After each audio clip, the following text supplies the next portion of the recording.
Comment faire face aux ruptures amoureuses? Comment gérer les pensées dans une crise familiale? Que faire face à la peur et à l'incertitude? Quelles méthodes aident à combattre la tristesse, la solitude et la dépression? Comment atteindre la résilience et la force mentale en cas de crise? Parlons sur ce sujet, résilience en santé mentale.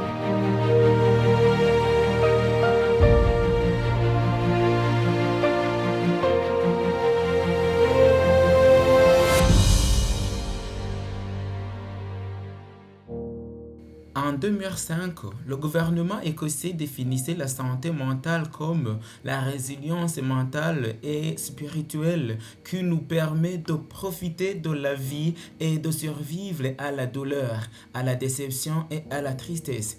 C'est un sentiment positif de bien-être et une croyance sous-jacente en soi et à sa dignité et celle des autres.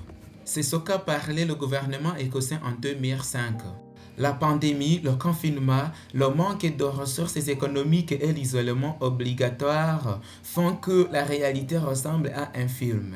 Et dans certains cas, ces événements génèrent des sentiments qui, s'ils ne sont pas contrôlés dans le temps, peuvent provoquer des troubles psychologiques. Non seulement COVID-19 a causé une pression mentale, mais tout au long de notre vie, nous ferons face à diverses situations négatives comme perte d'un être cher, panne sentimentale, maladies physiques, difficultés économiques et problèmes sociaux qui peuvent altérer notre rythme normal en produisant de grandes quantités de stress. Face à ces adversités, plusieurs approches peuvent être adoptées. La première serait de résister à la situation par peur et par incertitude en essayant de revenir à l'état psychologique avant la situation. Cela conduira à un problème psychologique majeur ou des sentiments de culpabilité, de peur et de frustration seront ressentis, nous conduisant à un état mental de dépression aiguë ou d'anxiété clinique. La deuxième approche consiste à accepter la nouvelle situation, ce que nous appelons la résilience. Ceci, cependant, va au-delà d'une simple acceptation. Nous devrons nous adapter de manière positive, être prêts à en tirer des leçons et devenir de meilleurs êtres humains à cause de cette adversité. Si nous nous apprenions à des situations, nous adaptons. Si nous revenons à la définition écossaise de la santé mentale comme la résilience mentale et spirituelle qui nous permet de profiter de la vie et de survivre à la douleur, la déception et la tristesse. Nous avons non seulement un élément mental mais aussi un élément spirituel dans la résilience pour aller de l'avant. La science a fait des recherches et a prouvé que la foi est une aide précieuse pour la reprise et la crise. Ceci a été amélioré pour les patients de l'hôpital. Quand une situation critique, ce qu'on fait face à cette situation, c'était facile de recouvrer que ceux qui n'ont pas de la foi en aucune chose. Les chrétiens doivent avancer avec la règle de la résilience et si nous sentons que nous ne l'avons pas, nous devons la demander à Dieu. Avec cette vertu, il nous permettra de résister à tout désordre, à tout problème et à toute crise. Le livre des livres, la Sainte Bible évoque le cas d'une femme qui a dû traverser des situations adverses très difficiles. C'est le cas de Naomi. Oui, Naomi était une femme courageuse et travailleuse qui n'était pas exemple de maladies psychologiques actuelles telles que le stress, la dépression, la peur et l'anxiété, malgré tant de souffrance dans sa vie pour la perte de son mari et de ses 2 enfants. Elle n'a jamais abandonné, vaincue et a continué jusqu'à ce qu'elle amène sa belle-fille à une fin heureuse. Naomi de Bethléem de Juda avait immigré avec son mari et ses 2 enfants vers les terres moabites où tous les 3 sont morts, laissant Naomi sans défense, sans ses 2 enfants et son mari. Dans cette situation dramatique, elle résolut de retourner à Bethléem et changea son nom à Mara, ce qui signifie amertume. Elle était accompagnée de sa belle-fille Ruth qui, dans un geste de fidélité extraordinaire, déclara « Votre peuple sera mon peuple et votre Dieu sera mon Dieu ». Oui, Ruth avait vu que Naomi, bien qu'elle ait été testée au maximum, n'a jamais perdu sa foi et nous a montré que lorsque nous dépendons de Dieu, nous pouvons être psychologiquement forts et résilients. Elle est devenue une source d'inspiration pour sa belle-fille Ruth au milieu de sa douleur malgré la perte de son mari. Domaine de résilience mentale dans la vie de Naomi. Premièrement, je veux mentionner l'histoire de Naomi commence par une crise de pénurie alimentaire. Sa situation l'a amenée à émigrer à Moab pour trouver une solution. Elle a dû accepter qu'elle devait quitter son lieu d'origine à la recherche d'une vie meilleure afin de nourrir ses enfants. Peut-être que ses pensées étaient occupées par beaucoup de choses, mais la principale à l'époque était la priorité de la survie, du stress, de la peur et de l'incertitude qui hâtaient son esprit. Elle savait qu'elle ne pouvait pas faire plus, car elle faisait de son mieux pour ses enfants lorsqu'elle prenait la décision de partir pour les terres moabites. Elle a demeuré à Dieu. Tout comme à l'époque de Naomi, une situation similaire existe aujourd'hui. Beaucoup de nos amis, de notre famille et de nos frères dans l'Église ont dû vivre des migrations et de la faim, provoquant des états psychologiques similaires tels qu'un stress sévère et des angoisses qui affectent leur système nerveux, comme pour le cas de la vie de Naomi. Dans la parole de Dieu, nous trouvons également le cas du psalmiste David qui a persévéré quand il a traversé ces circonstances difficiles. Il loua Dieu en disant « Pourquoi es-tu battu, ô mon âme? Et pourquoi es-tu inquiet en moi? Espère-toi en Dieu, car je le louerai encore, qui est la santé de mon visage et mon Dieu. » Le psalmiste est en train de louer. Il réalisa que sa force entière est Dieu le Tout-Puissant et il est aussi ton sein, ta force. Tout comme David, nous sommes appelés à dépendre de Dieu car il est notre seule source de restauration de la force. Deuxièmement, mais la crise dans la vie de Naomi n'était pas seulement causée par l'embrunat et la nécessité d'émigrer. Naomi a été surprise par la mort de son mari et peu après celle de ses 2 enfants. Tout cela a déclenché une autre tempête émotionnelle de solitude, de stress et de dépression. Lorsque notre chair meurt et surtout un conjoint, notre cerveau en souffre car il doit apprendre à s'adapter à une vie différente de celle vécue auparavant avec un compagnon. Le deuil affecte tous les domaines physiques, émotionnels, cognitifs, sociaux et spirituels. Cela influence les pensées et le comportement. Naomi n'a pas fait exception à cette grande perte. Elle a dû affronter sa douleur et sa stress avec beaucoup de courage et force à la fois physiquement et émotionnellement. Elle a demeuré en Dieu. La force en Dieu l'a préparée pour le prochain test. La mort de ses enfants, cette situation est considérée comme l'une des plus stressantes et douloureuses qu'une personne puisse vivre.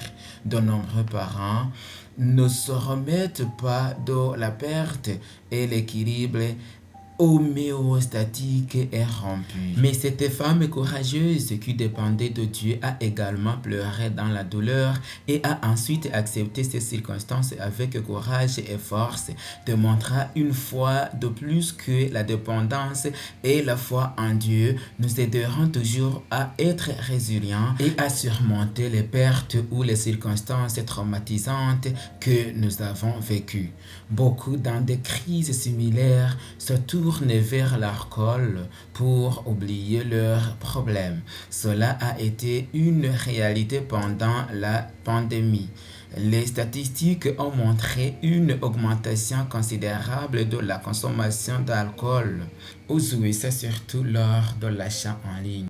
L'alcool non seulement n'élimine pas le problème, mais crée d'autres pires dans la vie de l'homme, des problèmes de santé économique, la violence, la destruction du reste de la famille qui est un grand soutien que nous devons encore nous améliorer. Troisièmement, Naomi assume une responsabilité vis-à-vis de ces belles filles qui ont perdu leur mari, qui étaient ses propres enfants. Malgré toute la douleur, la tristesse et la solitude que vivait cette femme, elle n'a pas abandonné sa responsabilité envers ses belles filles. Son esprit était toujours fort et sa responsabilité émotionnelle a joué un rôle important, ce qui lui a donné la force de mieux discerner ce qu'elle devait faire. Étant donné que les bonnes décisions ne peuvent être prises avec une santé mentale faible, il est important de reconnaître la volonté et la résilience de Naomi à ce stade, car elle a été en mesure de prendre les meilleures décisions pour elle et ses belles filles. Ruth a conseillé à ses belles filles de retourner chez leurs parents et de construire leur vie. Nous trouvons en Ruth 1, versets 8 à 9. Naomi dit alors à ses deux belles filles, « Allez, retournez chacune à la maison de sa mère. Que l'Éternel use de bonté envers vous comme vous l'avez fait envers ceux qui sont morts et envers moi. Que l'Éternel vous fasse trouver que à chacune du repos dans la maison de Marie. » Et elle les baisa, elles élevèrent la voix et pleurèrent. C'était un moment terrible pour eux. Mais elle tenait à Dieu et les recommandait de retourner chez leurs parents et simplement reconstruire leur futur. L'une des belles filles, après l'insistance de Naomi, est retournée chez elle. L'autre belle fille, Ruth, a décidé de renforcer la foi de Naomi et de rester à ses côtés pour avancer ensemble. Elle avait vu en Naomi un exemple très important. Quatrième point, Naomi décide finalement de retourner dans son pays natal et de changer son nom en Mara, exprimant la tristesse et l'amertume qui vivait dans son âme. C'est normal, face à la perte et à la solitude, il est normal que nous voulions retourner là où nous nous sentons protégés et à l'aise. Après avoir traversé toutes ces épreuves dans lesquelles elle sentait que ses fonctions psychologiques atteignaient leurs limites, elle a décidé de revenir à celle qui lui était familière et changer de nom. Puisqu'elle estimait qu'elle devait avoir un nom qui représentait ses sentiments, elle a choisi Mara qui signifie amertume. Avec son nom, elle a exprimé l'angoisse, la frustration, la colère et la solitude qu'elle avait dans son cœur. L'être humain est constamment renouvelé et a une tendance innée à survivre, à se développer corporellement et spirituellement, à aimer, à satisfaire ses besoins, à l'intégration et au maintien de son ordre intérieur. C'est naturel. Ça, c'est une partie de la résilience. Mais nous avons besoin de tenir, d'avoir de l'espoir, de recouvrer ou de nous reconstruire encore. Naomi a pu rejoindre sa ville natale avec sa belle-fille, même après avoir vécu toutes ces épreuves et ses sentiments. Elle a guidé ses belles filles avec des conseils avisés, atteignant une meilleure qualité de vie. En conséquence, ils ont vu la récompense que Dieu avait en réservé pour sa fidélité, sa dépendance en Dieu et sa résilience. Dieu sait tout ce que nous vivons dans notre vie et ne prend pas plaisir à nos souffrances. Oui, il sait ce que vous êtes en train de traverser. Et si vous êtes en train de traverser les crises dans votre famille, peut-être à cause de la pandémie ou les crises, il connaît votre cœur. Le Seigneur veut être notre soutien et notre aide. Quelle merveilleuse pensée que Jésus sache tout sur les douleurs et les chagrins que nous supportons. Dans toutes nos afflictions, il était affligé. Certains de nos amis ignorent tout du malheur humain ou de la douleur physique, car ils ne sont jamais malades et ne peuvent donc pas entrer pleinement dans les sentiments de ceux qui sont malades. Mais Jésus est touché par le sentiment de notre infirmité. Le psalmiste le dit ainsi en psaume 103, verset 13. Comme un père a compassion de ses enfants, l'Éternel a la pitié de ceux qui le craignent. Le Seigneur vous connaît. Il connaît très bien toutes vos douleurs. Il veut vous aider. Il est notre Père céleste. Il est satisfait de savoir que notre Dieu bien-aimé est toujours conscient de nos besoins et que nous ne devrions reposer que notre dépendance, notre foi et notre espérance en lui et qu'il répondra toujours à nos prières. Il nous a dotés de nombreuses facultés pour rendre chaque jour meilleur, mettant ainsi en évidence ce don de résilience que chacun doit avoir. En tant que chrétiens, nous démontrons que nous pouvons récupérer et grandir dans le processus en apprenant à gérer nos humeurs, nos sentiments et nos pensées. Nous ne devrions pas nous conduire nous-mêmes par nos émotions, non. Nous avons besoin d'utiliser notre esprit en communion avec notre Seigneur et demander au Seigneur, donne-moi la force de tenir à la promesse de Dieu. Le psalmiste dit en psaume 34, versets 17 à 18. Les justes crient et l'Éternel écoute et les délivre de toutes leurs souffrances. L'Éternel est proche de ceux qui ont le cœur brisé et sauve ceux qui sont d'un esprit contrit. Le Seigneur est là, il entend nos cris, mais ce que nous avons besoin est de demander l'aide à Dieu et de nous abandonner dans ses mains. Quelle belle promesse! Que nous ayons un refuge pour la douleur, l'angoisse, la solitude, la tristesse, pour chaque rupture du cœur et de l'esprit. C'est le Seigneur. L'esprit doit être formé par des tests quotidiens aux habitudes de fidélité, au sens des revendications du droit et du devoir au-dessus de l'inclination et du plaisir. Nous avons besoin de contrôler nos esprits. Ne permettez pas que vos esprits soient emportés par des sentiments. Les esprits ainsi entraînés ne vacillent pas entre le bien et le mal, comme le roseau tremble au vent. Mais dès que les choses se présentent à eux, ils perçoivent aussitôt que le principe est en jeu et ils choisissent instinctivement le droit sans en battre longtemps. Ils sont fidèles parce qu'ils se sentent formés aux habitudes de fidélité et de vérité. C'est ce que nous avons besoin de faire. Nous n'avons pas besoin de faire ce qui est du sentiment de passion ou ce qui est de notre tendance du cœur, mais nous avons besoin de dire, Seigneur, qu'est-ce qui est écrit? Un écrivain inspiré a mentionné ce qui suit. Les épreuves de la vie sont les ouvriers de Dieu pour éliminer les impuretés et la rugosité de notre caractère. Leur taille, leur équarrissage, et leur ciselage, leur brunissage et leur polissage sont un processus douloureux. Il est difficile d'être pressé contre la meule. Mais la pierre est produite, prête à remplir sa place dans le temple céleste. Sur aucun matériau inutile, le maître n'accorde un travail aussi minutieux et minutieux. Seules ces pierres précieuses sont polies à l'image d'un palais. Qu'est-ce que Dieu est en train de faire? Dieu est en train de polir notre vie à travers les défis. Il veut nous rendre de qualité dans notre vie. Ces tests nous rendent des cristals mieux polis, de haute valeur, oui, comme cristal. J'aimerais aussi vous donner quelques moyens et conseils comment vous pouvez renforcer la résilience. Premièrement, la prière constante et l'étude de la parole de Dieu. Si nous sommes connectés avec Dieu, ceci change immédiatement votre attitude mentale. Il y a beaucoup de gens qui ont été guéris mentalement en appliquant ces méthodes de guérison. Priez et prenez le temps pour la parole de Dieu.